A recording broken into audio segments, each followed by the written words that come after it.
He does give himself a real chance to win. He said, if I didn't think I could win the fight, I wouldn't be here. Meantime, in the other corner, Dominick Carter, he too, we talk about Taliaferro being a local favorite. You might say the same about Carter. Yeah, he's a young man. As you saw, a little stare down there between the two guys. He comes in here ready to rumble, and they may be ready to rumble right now. And Zenner was ready to go with them. But before we get to all of that, perhaps we ought to introduce the fighters and get to the legitimate beginning of this fight as we take you up to the center of the ring. And Michael Buffer, who will introduce the fighters to us in our first fight of the evening. Ladies and gentlemen, good evening and welcome to the Bell Dome here at the Biloxi Bell Casino Resort here in Biloxi, Mississippi, where tonight it's Top Rank Boxing on ESPN. All the bouts are brought to you by Top Rank Incorporated in association with the undisputed, undefeated king of beers, Budweiser, proud to be your bud. And all the bouts are sanctioned by the Mississippi State Athletic Commission. Well, let's get things started with an 8-round bout. This is in the light heavyweight division. When the bell rings, the man in charge of the action, referee Freddie Steinwinder. Introducing first, fighting out of the red corner, wearing the white trunks with green waistband and red letters, weighing in at 173 pounds. He's from Metairie, Louisiana, and brings a professional record of 17-2 with 10 KOs. Ladies and gentlemen, Dominick Hurricane Carter. And his opponent across the ring, wearing the black and white trunks and weighing in at 173 pounds also. He's fighting out of the Big Apple, New York City. His professional record, 11-1 with 2 draws, 4 KOs. He is Daren Zenner. And with that, let's take a look at the rules here. Yeah, both seem to be headhunters. And there's the straight right by Zenner. Break it up, break it up, break it up. And getting there more effectively in the second round than they did in the first. We'll be back. In here, and the referee stepping in, trying to get between them. That was the Daren Zenner and the Dominick Carter that neither of the corner always likes to see. Well, here is Daren Zenner trying to do better. Good defense, believe it or not, by Carter for a moment or two there. Then the right hand that stunned Carter, but Carter coming back, and yeah, this is exactly what each corner doesn't like to see from their men when they leave their heads straight up and throw wild punches.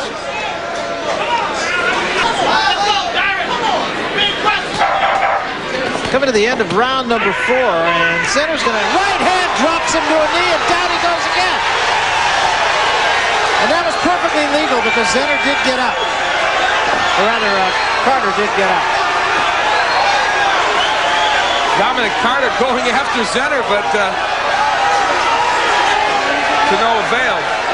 Now, why did I even suggest Daren Zenner might be in trouble in this fight? Just right on the button, he just stepped right into it. Zenner in trouble during this round, and to some extent in this fight, uses the jab. No, it's a straight right, lead right hand. He's down. Now, actually, no, he shouldn't have really come in, but the referee was very slow in doing it.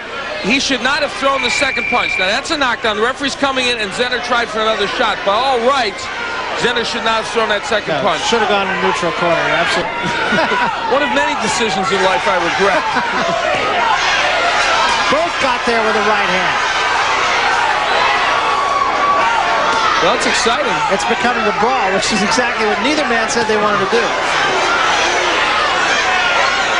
I don't think Dominick Carter and Daren Zenner can be in a boring fight. The time we've seen them, it's been a while.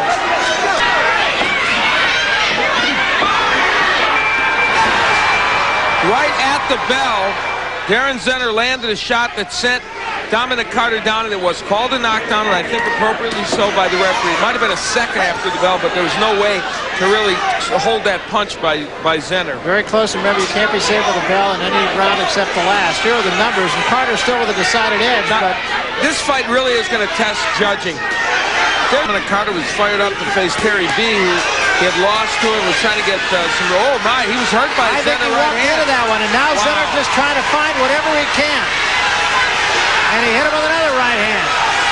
Zenner just simply going for it with whatever's left.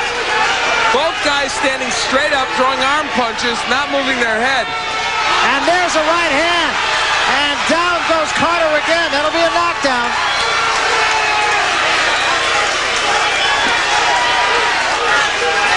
Doesn't that change the picture? It sure do. The third time that Carter has been down. Now he's in trouble. And it's over. They stop it just like that. And Zenner has won just when it looked for all the world as though he had nothing left. That was a wild fight. And again, let's go back to Freddie Steinwinder, who's getting a little argument from Dominick Carter. But the reason he stepped in and stopped that bout is Carter's hands were at his side. Now, there's one other thing he could have done. He could have done a standing 8 count there, which further would have penalized Carter. But Fred Steinwinder looked in his eyes and said, no, he's had enough.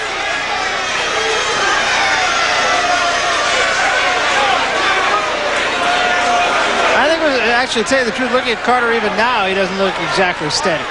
Well, and the key in that, I think, is that Les Bonanno in his corner, as we take a look at it, he didn't really register a big protest. Carter was definitely hurt. There he's going to go down, wobbles down. Zenner looking for the neutral corner. We'll see the right hand that Zenner throws right on the chin. Boy, what a strange fight.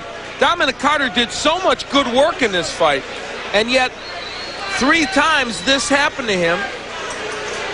And then after that, he got nailed with a whole bunch more punches, and the fight was stopped. All right, let's get up to Michael Buffer for the official word. Mike? Ladies and gentlemen, referee Freddie Steinwinder stops the bout at 53 seconds of round number 8. The winner by TKO victory, Daren Zenner. So Daren Zenner is a winner, 53 seconds in to the final round here at Biloxi.